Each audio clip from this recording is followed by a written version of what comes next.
In this short video, I'll show how to make poster design in Photoshop. Set up a print-ready document, 21 by 29.7 centimeters, 300 pixels per inch. Import your main photo.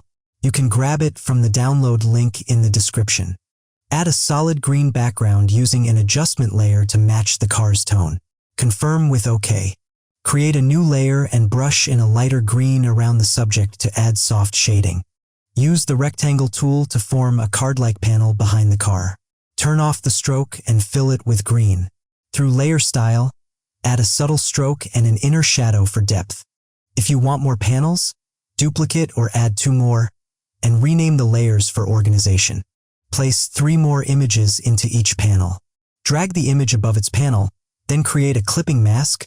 Right-click and choose Create Clipping Mask, or go to Layer Create Clipping Mask. Adjust with Free Transform while holding Shift. Add your headline and body text using your chosen fonts and sizes. The description includes the font choices used.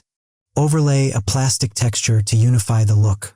Set the texture layer to screen, add a layer mask, and use a soft brush to reveal only the desired areas.